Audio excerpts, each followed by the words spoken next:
Hello दोस्तों, आज हम करेंगे मॉक टेस्ट नंबर 4। अगर आप किसी भी एग्जाम को क्लियर करना चाहते हो और अपना सिलेक्शन पाना चाहते हैं तो मॉक टेस्ट देना बहुत ज़रूरी है, क्योंकि टेस्ट देकर हमें पता चल जाता है कि एग्जाम का लेवल क्या है और हमारी तैयारी कैसी है और हम कितने समय में कितने क्वेश्चन कर सकते हैं और हम किस सब्जेक्ट में कमज़ोर होता है कि हम उसकी अच्छी तरह से तैयारी करके अपना सिलेक्शन पास की। तो यह सब मॉक टेस्ट देकर ही पता चल सकता है, तो टेस्ट देकर ज़रूर देखें। तो चलते क्वेश्चन नंबर 1 पर। दोस्तों, जो भी हमने इस टेस्ट में क्वेश्चन शामिल किए हैं वो एचएससी के सभी एग्जाम पैटर्नर को देखकर, यानी कि उनके जो नए एग्जाम पैटर्नर है उसके आधार पर शामिल किए गए। तो क्वेश्चन नंबर 1 है, हरियाणा के किस जिले में उत्तर भारत का सबसे बड़ा लॉजिस्टिक हब विकसित किया जाएगा? तो यह विकसित किया जाएगा ऑप्शन ए, महेंद्रगढ़ के नागल चौधरी में उत्तर भारत का सबसे बड़ा लॉजिस्टिक हब विकसित किया जाएगा। नेक्स्ट है क्वेश्चन नंबर 2, निम्नलिखित में से कौन सा सुमेलित नहीं है? इन तीनों चारों में से एक सुमेलित नहीं है, बाकी 3 सुमेलित है और एक सुमेलित नहीं है। आपको वो उसका आंसर बताना है। तो राइट आंसर होगा इसमें ऑप्शन सी, क्योंकि बाबर नामक बाबर की आत्मकथा है और इसी के द्वारा लिखी गई है। सांझा नामक मोहम्मद ताहिर द्वारा और तुजुक ए जहांगीर द्वारा। लेकिन ये जो हुमायूं नामा थी, ये हुमायूं ने नहीं बल्कि गुलबदम बेगम द्वारा लिखी गई है। नेक्स्ट क्वेश्चन नंबर 3, निम्नलिखित ग्रेनेडो के शासनकाल में भारत का पहला मुद्रा रुपया, तो इनमें से किसके शासनकाल में भारत का पहला मुद्रा जारी हुआ था? तो राइट आंसर होगा ऑप्शन, यहाँ पर शेरशाह सूरी आएगा। तो शेरशाह सूरी के शासनकाल में भारत का पहला मुद्रा रुपया जारी हुआ था। नेक्स्ट है क्वेश्चन नंबर 4, निम्नलिखित में से किसकी स्तुति के आधार पर मूल सवालों से संबंधित प्रावधान को भारत के संविधान में जोड़ा गया था?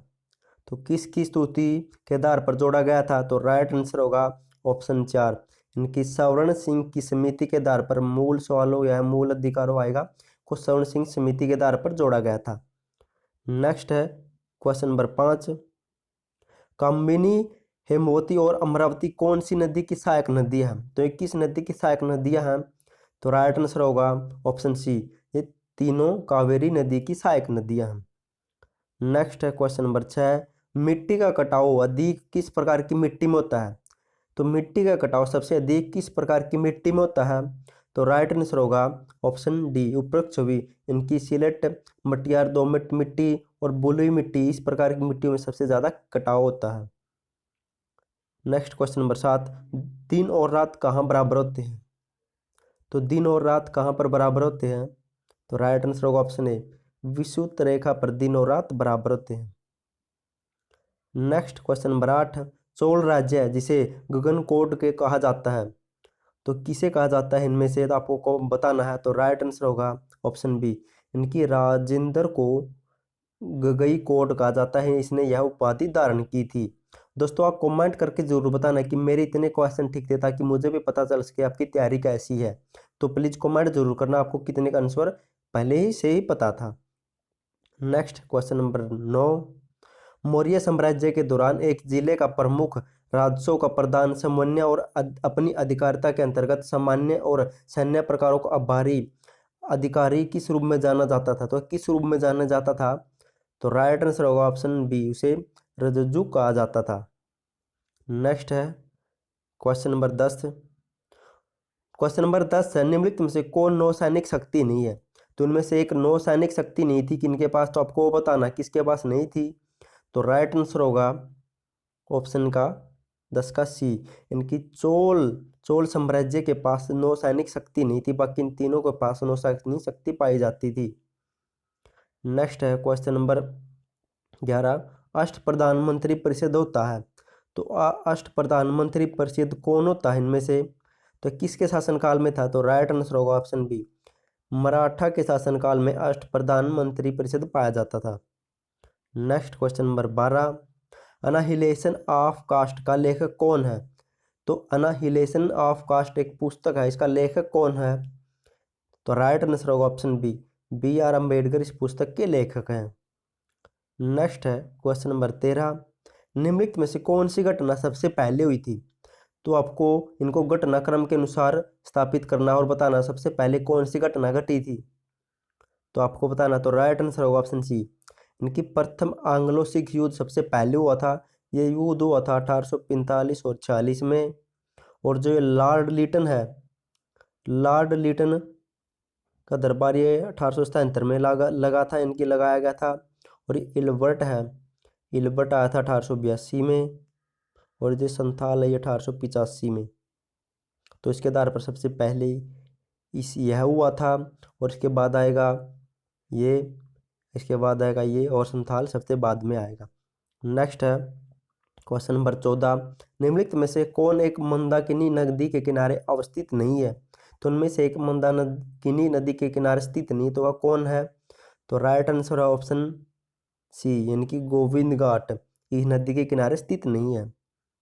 नेक्स्ट क्वेश्चन नंबर 15, भिलाई इस्पात संयंत्र का निर्माण किसके सहयोग से किया गया था? तो भिलाई इस्पात संयंत्र का निर्माण किसके सहयोग से किया गया था? तो आपको बताना है। तो राइट आंसर होगा ऑप्शन बी, सोवियत संघ के सहयोग से भिलाई इस्पात संयंत्र को स्थापित किया गया था, और ये छत्तीसगढ़ में स्थापित है। नेक्स्ट है क्वेश्चन नंबर 16, भारत का पहला लौह इस्पात उद्योग कहाँ स्थापित किया गया है? तो भारत का पहला लौह इस्पात उद्योग कहाँ पर स्थापित किया गया है? तो राइट आंसर होगा ऑप्शन सी, यानी कि जमशेदपुर में भारत का पहला लौह इस्पात उद्योग स्थापित किया गया है। नेक्स्ट क्वेश्चन पर चलते हैं। क्वेश्चन नंबर 17 है, वह मौसम तब आता है जब सूर्य भूमध्य रेखा के ठीक ऊपर होता है। तो वह मौसम कब आता है? जब सूर्य भूमध्य रेखा के ठीक ऊपर होता है। तो राइट आंसर होगा ऑप्शन बी, यानी कि बसंत ऋतु के टाइम में सूर्य भूमध्य रेखा के ठीक ऊपर होता है, इसी के तहत। नेक्स्ट क्वेश्चन, क्वेश्चन नंबर 18, निम्नलिखित झील में से कौन सी यूएसए अमेरिका में स्थित नहीं है? तो इनमें ऐसे एक झील अमेरिका में स्थित नहीं है, आपको बताना हो कौन सी नहीं है। सॉरी, एक झील अमेरिका में स्थित है, उसका नाम बताना जो अमेरिका में वर्तमान में स्थित है। तो राइट आंसर होगा ऑप्शन ए, इनकी मिशिगन झील अमेरिका यूएसए में स्थापित है। नेक्स्ट क्वेश्चन नंबर 19, भारतीय संविधान का कौन सा अनुच्छेद संसद की राज्य सूची के विषय पर कानून बनाने के लिए शक्ति प्रदान करता है? तो वह अनुच्छेद कौन सा है? तो राइट आंसर होगा ऑप्शन डी, अनुच्छेद 249 के तहत 249 के तहत राज्य की सूची पर कानून बना सकता है। नेक्स्ट है क्वेश्चन नंबर 20, राष्ट्रपति के चुनाव का निर्णय कौन करता है? तो राष्ट्रपति के चुनाव का निर्णय किसके द्वारा किया जाता है? तो राइट आंसर होगा ऑप्शन ए, इनकी सर्वोच्च न्यायालय राष्ट्रपति के चुनाव का निर्णय करता है। नेक्स्ट क्वेश्चन नंबर 21, खालिस्तान ने हरियाणा का नाम हरना रखा था। तो उनमें से किसने हरियाणा को हरना कहा था? तो आपको बताना है। तो राइट आंसर होगा महाराणा कृष्ण, इनकी प्रथम ऑप्शन, इनके option number 1। Next question number 22, Haryana में किस जिले में मुख्य रूप से उर्दू बोली जाती है? तो हरियाणा के किस जिले में मुख्य रूप से उर्दू बोली जाती है? तो राइट आंसर होगा ऑप्शन सी, यानी कि गुरुग्राम में मुख्य रूप से उर्दू बोली जाती है। नेक्स्ट क्वेश्चन नंबर 23, आज़ादी से पहले यमुनानगर का लकड़ी बाजार खालिस्तान के नाम से प्रसिद्ध था, तो इसे पहले किस नाम से जाना जाता था? तो राइट आंसर होगा ऑप्शन सी, यानी कि अब्दुल्लापुर मंडी के नाम से। नेक्स्ट क्वेश्चन नंबर 24, ऐतिहासिक काल में हरियाणा निम्न में से किस नदी के तट पर स्थित था? तो पुराने टाइम में हरियाणा किस नदी के तट पर स्थित था? तो राइट आंसर होगा ऑप्शन ए, इनकी सरस्वती नदी के किनारे स्थित था। नेक्स्ट है question number 25, Rajiv Gandhi thermal power project कहाँ पर स्थित है? तो किस जिले में बनाया गया है? तो राइट आंसर होगा ऑप्शन डी, हिसार जिले में बनाया गया है, और 2013 में इसकी स्थापना की गई है, और हिसार के खेतड़ गाँव में स्थित है। नेक्स्ट है क्वेश्चन नंबर 26, अप्रेस्ट सिटी किसे कहा जाता है?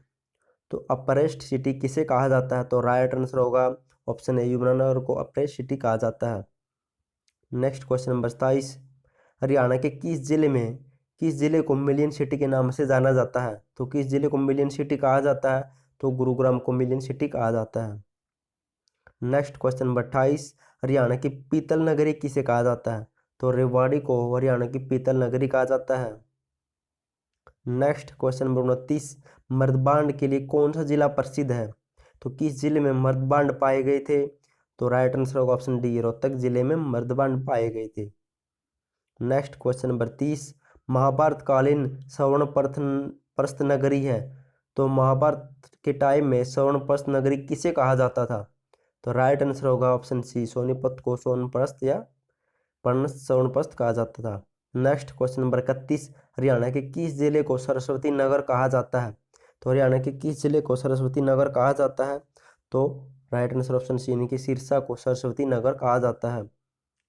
नेक्स्ट है क्वेश्चन नंबर 32, हरियाणा की गुलाबी नगरी किसे कहा जाता है? तो राइट आंसर होगा ऑप्शन बी, यानी कि फतेहाबाद को हरियाणा की गुलाबी नगरी कहा जाता है। दोस्तों अगर मुझसे कुछ क्वेश्चन गलत हो जाते हैं, मुझसे कुछ क्वेश्चनों का आंसर गलत बता दिया जाता है, तो प्लीज़ मुझे माफ़ कर देना, सॉरी कर देना। आप कमेंट जरूर करके बताना कि सर इसका आंसर ये आएगा। नेक्स्ट है क्वेश्चन नंबर 33, हरियाणा बिरबल नगरी किसे कहा जाता है? तो हरियाणा की बिरबल नगरी किसे कहा जाता है? तो राइट आंसर होगा ऑप्शन ए, यानी कि नारनौल को बिरबल नगरी के नाम से जाना जाता है। नेक्स्ट क्वेश्चन नंबर 34, हरियाणा संवाद पत्रिका का संबंध किस विभाग से है? तो किस विभाग के द्वारा हरियाणा संवाद पत्रिका पेश की जाती है, प्रस्तुत की जाती है? तो राइट आंसर क्या होगा? तो राइट आंसर होगा ऑप्शन सी, यानी कि साहित्य अकादमी के द्वारा पेश की जाती है, प्रस्तुत की जाती है। नेक्स्ट क्वेश्चन नंबर 35, हरियाणा का औद्योगिक नगर किसे कहा जाता है? तो हरियाणा का औद्योगिक नगर किसे कहा जाता है? तो राइट आंसर होगा ऑप्शन सी, फरीदाबाद को औद्योगिक नगर कहा जाता है हरियाणा का। Next question number 36, Khalistan Khalistan प्रारंभिक प्रारंभिक धातुक्रम विशेषकर कांसे के बर्तनों के लिए प्रसिद्ध है। तो इनमें से कांसे के बर्तनों के लिए किस जगह को प्रसिद्ध रूप से जाना जाता है? तो राइट आंसर होगा ऑप्शन बी, रेवाड़ी को। नेक्स्ट है क्वेश्चन नंबर 37, सबसे अधिक सैनिक व अधिकारी रेवाड़ी जिले के किस कस्बे से है? तो किस कस्बे से है? तो राइट आंसर होगा option D, Kosli sorry. Next question number 38, भारतीय सेना के पश्चिमी कमांड का मुख्यालय स्थित है? तो भारतीय सेना के पश्चिमी कमांड का मुख्यालय कहाँ पर स्थित है? तो स्थित है चंडी मंदिर में। नेक्स्ट क्वेश्चन पर चलते हैं, क्वेश्चन नंबर 39, वर्ष 1919 भारतीय इतिहास से संबंधित है। तो वर्ष 1919 में ऐसा क्या घटा था या ऐसी क्या घटना हुई थी, तो वह किससे संबंधित है? तो आप कमेंट तो इसका आंसर बता देता हूँ। तो राइट आंसर होगा ऑप्शन बी, ये तो आपको शायद पता है, तो जलियांवाला बाग त्रासदी घटना हुई थी। नेक्स्ट है क्वेश्चन नंबर 40, जो प्रसिद्ध भारतीय नेता सीमांत गांधी के रूप से जाने जाते हैं, तो सीमांत गांधी के नाम से किसे जाना जाता है? तो राइट आंसर होगा ऑप्शन ए, यानी कि खान अब्दुल गफार को सीमांत गांधी के नाम से जाना जाता है। नेक्स्ट है क्वेश्चन नंबर 41, मुंडा जनजातीय अधिकांश बसी हुई है। तो मुंडा जनजातीय अधिकांश कहाँ पर स्थापित है या बसी हुई है? तो आपको तो राइट आंसर होगा, मुंडा प्रजातियां सबसे अधिक पाई जाती है झारखंड में, तो option D is right. Next है क्वेश्चन नंबर 42, निम्नलिखित भारतीय राज्य में लोहा अयस्क उपलब्ध नहीं है, तो उनमें से किस राज्य में लोहा अयस्क नहीं पाया जाता? तो राइट आंसर होगा ऑप्शन डी, इनकी पंजाब में लोहा अयस्क नहीं पाया जाता। नेक्स्ट क्वेश्चन नंबर 43, संयुक्त राष्ट्र संघ में 5 महाशक्तियां निर्धारण अधिकार का उपयोग कौन करता है? तो किसके द्वारा किया जाता है? तो राइट आंसर होगा ऑप्शन बी, सुरक्षा परिषद के द्वारा। नेक्स्ट है क्वेश्चन नंबर 44, कुछ कोशिकाओं में हरे रंग के बिंदु दिखाई देते हैं, ये बिंदु कोशिकांग है, जिन्हें क्या कहा जाता है? तो इन्हें क्या कहा जाता है? तो राइट आंसर होगा ऑप्शन सी, इन्हें क्लोरोप्लास्ट कहा जाता है। नेक्स्ट क्वेश्चन नंबर 45, लसिका किसका वहन करती है? तो लसिका किसका वहन करती है? तो राइट आंसर होगा ऑप्शन डी, यह वसा का वहन करती है। नेक्स्ट क्वेश्चन नंबर 46, पादप में जाइलम का कार्य क्या है? तो पादप में जाइलम क्या कार्य करता है? तो इसका तो आंसर शायद आपको पता होगा, जल का वहन या जल को ले जाने का काम करता है। नेक्स्ट क्वेश्चन नंबर 47, रुद्राक्ष के आंतरिक स्तर पर अनेक उंगली जैसे परदम होते हैं, जिन्हें क्या कहते हैं? तो इन्हें क्या किस नाम से जाना जाता है? तो राइट आंसर होगा ऑप्शन बी, इन्हें दीर्घरोम से जाना जाता है। नेक्स्ट क्वेश्चन नंबर 48, संविधान में कितनी किस्म की इमरजेंसियों की शाखाएं मौजूद है? तो संविधान में कितनी किस्म की इमरजेंसियों की शाखाएं मौजूद है? तो वह 3 प्रकार की इमरजेंसी लगा सकते हैं हम भारत में। नेक्स्ट क्वेश्चन नंबर 49, मुख्य लेखा नियंत्रण की नियुक्ति कौन करता है? तो इसकी नियुक्ति किसके द्वारा की जाती है? तो राइट आंसर होगा ऑप्शन, तो राइट आंसर मुख्य लेखा नियंत्रण की नियुक्ति कौन करता है? तो राइट आंसर ऑप्शन इसका राष्ट्रपति आएगा, सॉरी यहाँ पर राष्ट्रपति इसकी नियुक्ति करता है। नेक्स्ट है क्वेश्चन नंबर 50, निम्नलिखित में से कौन सा राज्य सरकार का कानूनी सलाहकार होता है? तो राज्य सरकार का कानूनी सलाहकार कौन होता है इनमें से? तो वह होता है महाधिवक्ता, यानी कि महाधिवक्ता को राज्य सरकार का कानूनी सलाह एडवोकेट जनरल कहा जाता है। इसका तो शायद आपको पता ही होगा। क्वेश्चन नंबर 51 पर चलते हैं। मानव में सांस वर्णक कौन सा है? तो मानव में सांस वर्णक को किस नाम से जाना जाता है? तो राइट आंसर होगा ऑप्शन डी, हीमोग्लोबिन को मानव में सांस वर्णक के नाम से जाना जाता है, क्योंकि इसी के द्वारा ऑक्सीजन हमारे शरीर के विभिन्न अंगों में पहुंचती है। नेक्स्ट क्वेश्चन पर, क्वेश्चन नंबर 42, लक्षद्वीप स्थित है। तो लक्षद्वीप कहाँ पर स्थित है? तो राइट आंसर होगा ऑप्शन ए, दक्षिणी पश्चिमी भारत में स्थित है लक्षद्वीप। नेक्स्ट क्वेश्चन पर चलते हैं। क्वेश्चन नंबर 53 है, सवेज नहर जोड़ती है। तो सवेज नहर किसको किस से जोड़ती है? तो राइट आंसर होगा ऑप्शन ए, भूमध्य सागर को लाल सागर से जोड़ती है सवेज नहर। नेक्स्ट क्वेश्चन पर चलते हैं। क्वेश्चन नंबर चुम्बन ओजोन परत बनाती है। तो ओजोन परत क्या बनाती है आपको बताना है। तो राइट आंसर होगा ऑप्शन डी, पृथ्वी की सतह से 15 से 20 किलोमीटर ऊपर वायुमंडल की परत बनाती है ओजोन परत। नेक्स्ट है क्वेश्चन नंबर 55, भारतीय संविधान भारत के राष्ट्रपति को अधिकार नहीं देता। तो इनमें से कौन सा अधिकार नहीं दिया जाता भारत के राष्ट्रपति को? तो राइट आंसर होगा ऑप्शन नंबर सी, रक्षा बलों का सर्वोच्च कमांडर होने का। सॉरी गलत हो गया, सॉरी माफ कर दिया। कौन सा अधिकार नहीं देता? तो राज्यों के मुख्यमंत्री की नियुक्ति का अधिकार नहीं देता राष्ट्रपति को। नेक्स्ट क्वेश्चन नंबर 56, पंचशील की मुख्य विशेषता क्या होती है? तो पंचशील की मुख्य विशेषता क्या होती है? तो राइट आंसर होगा ऑप्शन डी, देशों के मध्य मित्रता और मौजूदा अस्तित्व को बनाए रखना। क्वेश्चन नंबर 57 है, बेसिक कंप्यूटर प्रोसेसिंग चक्कर में खालिस्तान शामिल होते हैं।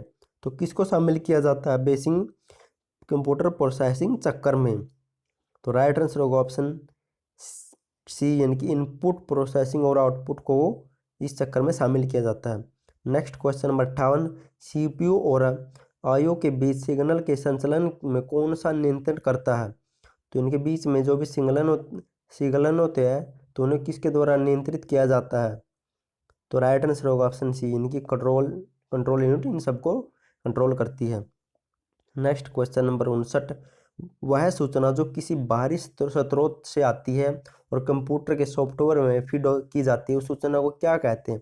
तो उसे कहते हैं ऑप्शन डी, इनकी हम इनपुट देते हैं तो वही चीज़ जाके स्टोर हो जाती है कंप्यूटर के अंदर। नेक्स्ट क्वेश्चन नंबर 60, शब्द, आवाज़, इमेजिंग और ऐसे कार्यों को अनुदित करना जिसे लॉग सिस्टम यूनिट प्रोसेसिंग करने वाले प्रारूप में समझ ले सकते हैं, तो उसे खालिस्तान के रूप में जाना जाता है। तो उसे किस रूप में जाना जाता है? तो उसे कहते हैं इनपुट डिवाइस, उसे इनपुट डिवाइस के रूप में जाना जाता है। Next question number 61, micro processor जो कंप्यूटर का मस्तिष्क होता है उसे खालिस्तान भी कहा जाता है, तो उसे क्या भी कह सकते हैं? तो उसे कहते हैं माइक्रो चिप भी कह सकते हैं। Next question number 62, man memory Khalistan के समन्वय से कार्य करती है। तो किसके समन्वय से कार्य करती है मैन मेमोरी? तो इसका राइट आंसर होगा ऑप्शन ए, इनकी वह सीपीयू के समन्वय से काम करती है। नेक्स्ट क्वेश्चन नंबर 63, सभी तांत्रिक एवं सभी तांत्रिक एवं गणितीय परिकलन को जो कंप्यूटर द्वारा किए गए हो कंप्यूटर पर कहाँ होते रहते हैं? यानी कि जो भी कंप्यूटर गणित संबंधित या जो भी आकलन करता है तो वह कहाँ पर कंप्यूटर में कहाँ पर होते हैं? तो राइट आंसर होगा ऑप्शन सी, वह सेंट्रल प्रोसेसिंग में चलते हैं सब आकलन संबंधी आंकड़े। नेक्स्ट है क्वेश्चन नंबर 64, इनपुट, आउटपुट और प्रोसेसिंग डिवाइस का समूह खालिस्तान का निरूपण करता है। तो वह किसका निरूपण करता है? तो है राइट आंसर होगा ऑप्शन सी, वह कंप्यूटर सिस्टम का निरूपण करता है। नेक्स्ट क्वेश्चन नंबर 65, कंप्यूटर में अधिकांश प्रोसेसिंग खालिस्तान में होती है। तो सबसे ज़्यादा प्रोसेसिंग कहाँ पर होती है कंप्यूटर में? तो होती है सीपीयू में। नेक्स्ट है क्वेश्चन नंबर 66, निम्नलिखित में से कौन सा कंप्यूटर का बुनियादी कार्य नहीं है? तो इनमें से कंप्यूटर का एक बुनियादी कार्य नहीं है। तो राइट आंसर होगा ऑप्शन सी, इनकी टेक्स्ट को स्कैन करना कंप्यूटर का कार्य नहीं होता। नेक्स्ट है क्वेश्चन नंबर 1, इनकी हिंदी की शुरुआत हो गई है। अब निम्नलिखित में से अयोगवाहक कौन नहीं है? इनमें से आपको बताना है। तो अयोगवाहक कौन है इनमें से? तो इनमें से अयोगवाहक ऑप्शन है, इनकी विसर्ग अयोगवाहक है। नेक्स्ट क्वेश्चन है क्वेश्चन नंबर 2, किस क्रमांक में ई स्वर का सही उच्चारण संस्थान है? तो जब भी हम ई बोलते हैं तो वह किस तान से उच्चारण होता है आपको ये बताना है। तो बोल के देख सकते हैं ई तो वह तालु से बोला जाता है, तो उच्चारण स्थान तालु। नेक्स्ट क्वेश्चन नंबर 3, व्यंजन वर्गीकरण की दृष्टि से ल व्यंजन किस वर्ण भेद में रखा जाएगा।